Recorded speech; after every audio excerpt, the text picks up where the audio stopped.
7 ans après la nuit tragique qui a fait trembler toute l'Afrique, l'ombre du Daïchikan plane plus que jamais sur le coupé décalé.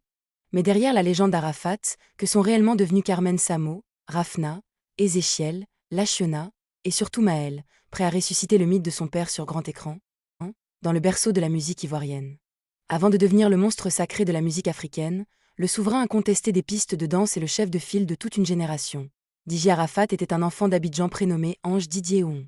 Né le 26 janvier 1986 dans la capitale économique ivoirienne, le jeune Didier grandit dans un environnement saturé de rythme, de mélodie, mais aussi de turbulence.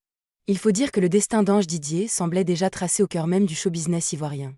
Fils de Pierre Ouon, guitariste de renom et arrangeur très respecté du paysage musical national, et de Tina Glamour, de son vrai nom Tina Spencer.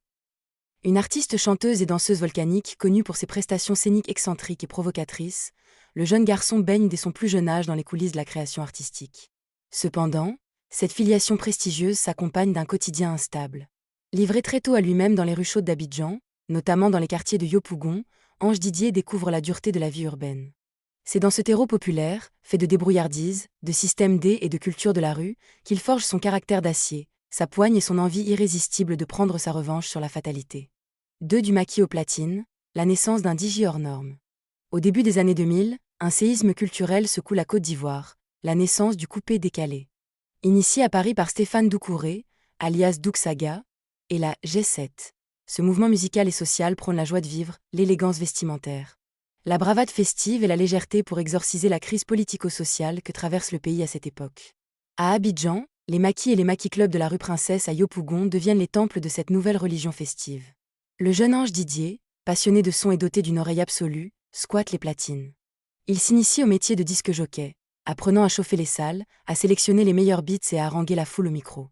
C'est durant cette période qu'il adopte le pseudonyme de DJ Arafat, en référence à Yasser Arafat, une figure politique internationale dont ses amis lui attribuaient le leadership et le caractère affirmé. Très vite, le jeune DJ dépasse la simple animation. Il a des idées d'arrangement novatrices. En 2003, alors qu'il n'a que 17 ans, il pose sa voix sur une composition explosive qui va changer sa vie à jamais, le titre Hommage à Jonathan. Dédié à un ami décédé, la chanson, portée par un rythme effréné et une mélodie mélancolique mais dansante, devient un succès phénoménal en Côte d'Ivoire puis dans toute la sous-région. Du jour au lendemain, le petit animateur de maquis s'impose comme la révélation de la musique ivoirienne. L'art de la réinvention, de la révélation ou daïchikan. Nombreux sont les artistes qui s'éteignent après un premier tube planétaire. Mais DJ Arafat possédait un instinct de survie artistique hors du commun.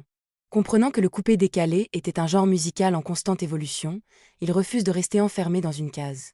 Après un séjour en France qui lui permet d'élargir ses horizons culturels et musicaux, il revient en Côte d'Ivoire avec une ambition dévorante, dominer sans partage le paysage musical. Il enchaîne les concepts, les danses et les singles à une vitesse vertigineuse. Pangor, Zoropoto, Gladiator, Cimentier, Checlé, Maplorly. À chaque sortie, Arafat dicte la mode, impose ses pas de danse dans toutes les kermesses, les maquis et les clubs d'Afrique de l'Ouest. Il se distingue par une maîtrise technique impressionnante. Il est à la fois auteur, compositeur, interprète, arrangeur et beatmaker. Dans ses studios, il passe des nuits entières à expérimenter de sonorités Ndjan. C'était un dimanche soir en apparence ordinaire dans la chaleur étouffante d'Abidjan. Le 11 août 2019, la capitale économique ivoirienne vibrait, comme à son habitude, au rythme des maquis, des discothèques et de la joie de vivre propre au coupé décalé. Rien ne laissait présager que quelques heures plus tard, le pays tout entier basculerait dans un deuil brutal et collectif. Ange Didier Ouon, universellement célébré sous le nom de DJ Arafat, était un tournant de sa carrière. Au sommet de son art mais constamment habité par le besoin d'adrénaline, le daïchikan voit une passion dévorante aux deux roues. Pour lui, la moto n'était pas un simple moyen de transport, c'était une extension de sa personnalité, un symbole de vitesse, de liberté et de défi permanent face aux limites. Ce soir-là, entouré de ses proches et de membres de son écurie, la Yorogang, il sillonnait les rues de la commune de Cocody. Vers 23h, dans le quartier d'Angré, le destin a basculé. Au guidon de sa puissante moto, DJ Arafat percute de plein fouet l'arrière d'un véhicule conduit par une journaliste ivoirienne. La violence de l'impact est inouïe. Le choc éjecte le roi du coupé décalé à plusieurs mètres. Les images filmées par des témoins et rapidement diffusées sur les réseaux sociaux témoignent de la gravité extrême de l'accident. La moto est démolie, le véhicule lourdement endommagé, et l'artiste gît inconscient sur l'asphalte. Très rapidement, les secours arrivent sur les lieux pour le transporter en urgence au centre hospitalier universitaire, CHU, ou à la clinique la plus proche équipée pour les grands traumatismes. Tout au long de la nuit, dans l'ombre des couloirs de l'hôpital, les médecins luttent pied à pied pour tenter de sauver l'icône de toute une génération. Le lundi noir, Arafat ne peut pas mourir. Au petit matin du lundi 12 août 2019, la rumeur enfle sur les réseaux sociaux. À Abidjan, personne ne veut y croire. Pour la jeunesse ivoirienne, pour cette armée de fans inconditionnels baptisée la China, Dji Arafat était immortel. Il était l'incarnation de la résilience, l'homme qui avait survécu à toutes les polémiques, à tous les boycotts, à tous les tacles de la vie et de la musique. À 8 heures du matin, la nouvelle tombe comme un coup près, confirmée par les autorités et la télévision nationale, RTI. Ange Didier Ouon s'est éteint à l'âge de 33 ans des suites de ses blessures. La réaction est immédiate et viscérale. Un séisme émotionnel secoue la Côte d'Ivoire et se propage instantanément à travers toute l'Afrique francophone et sa diaspora.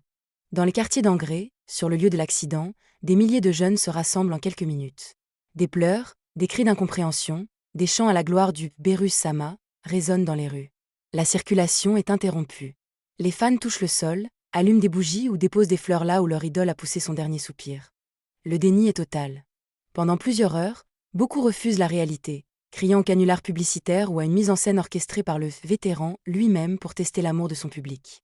Mais au fil des heures, la présence des personnalités politiques, des artistes venus pleurer à la clinique et les communiqués officiels imposent la triste vérité.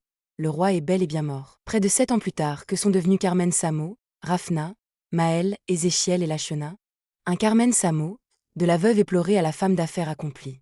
Au lendemain du 12 août 2019, les projecteurs se sont braqués sur Yao Maris Carmen, plus connue sous le nom de Carmen Samo. À seulement 22 ans, la compagne de Dji Arafat s'est retrouvée propulsée au centre d'un deuil national, portant sur ses épaules la douleur d'avoir perdu l'homme de sa vie et la responsabilité d'élever leur toute jeune fille, Rafna. Les premiers mois ont été d'une lourdeur extrême. Face aux tensions familiales inhérentes aux successions très médiatisées et à la pression constante des fans de la China, Carmen Samo a dû faire preuve d'une maturité précoce.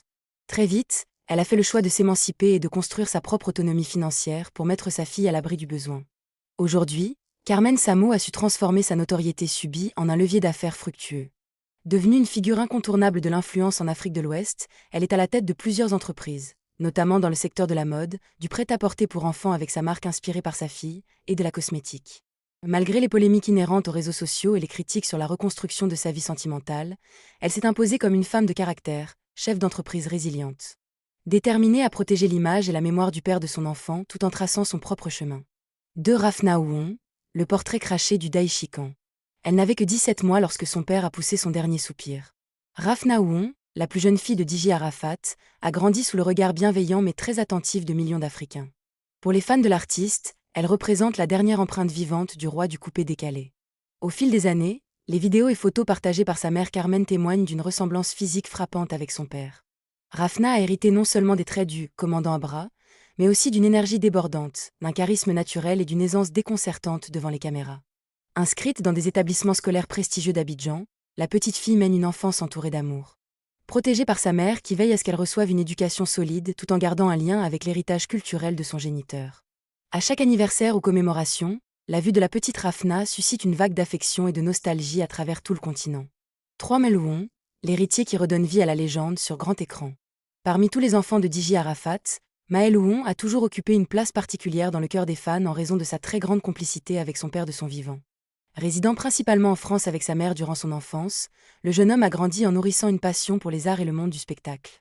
C'est lui qui crée aujourd'hui la plus grande sensation culturelle autour de la mémoire du Daïchikan. Maël a été choisi pour incarner le rôle principal de son propre père dans le projet cinématographique et biographique intitulé « Enfant béni », réalisé par Alain Nekbele, le réalisateur qui avait notamment signé le clip à succès Moto Moto d'Arafat. Cette série biographique retrace le parcours difficile et la jeunesse de la carrière d'Ange Didier Ouon, depuis ses débuts de jeune débrouillard à Yopougon en 2002 jusqu'à son explosion avec le titre Hommage à Jonathan en 2003. Voir Maël reprendre les attitudes, le look, la gestuelle et le regard de son père devant les caméras a suscité une vive émotion chez les membres de la China. Pour le jeune homme, ce premier grand rôle au cinéma n'est pas seulement le début d'une carrière de comédien, mais un hommage poignant d'un fils à son père, permettant de perpétuer le mythe auprès des nouvelles générations. 4 Ézéchiel et Lachona, une fraternité soudée malgré la distance. Les autres enfants du roi du coupé-décalé poursuivaient aussi leur bonhomme de chemin, chacun construisant son avenir dans la dignité et le respect du nom qu'il porte. Ézéchiel Ouon, deuxième fils de l'artiste, Ézéchiel s'est également révélé au grand public au fil des ans par son assurance et sa ressemblance avec son père. Très proche de son frère Maël, il partage régulièrement son quotidien sur les réseaux sociaux où il est suivi par une importante communauté. Tout en poursuivant ses études, il touche à l'univers de la création de contenu et de la musique, marchant timidement mais sûrement dans l'univers artistique familial sans pour autant céder à la précipitation. Lachona Ouon, fille de l'artiste vivant loin du tumulte médiatique d'Abidjan, Lachona grandit dans la discrétion. Protégée par sa famille maternelle, elle se concentre sur son cursus scolaire. Même si elle apparaît moins fréquemment dans les grands rassemblements publics, elle reste étroitement liée à ses frères et sœurs, formant avec eux un bloc familial uni. 5. Une famille unie par le souvenir et tournée vers l'avenir. À l'approche des 7 ans de la disparition d'Ange Didier Ouon, le constat est clair, la famille de Dji Arafat a su traverser les tempêtes. Malgré la douleur de la perte, les tensions successorales inévitables au début et la pression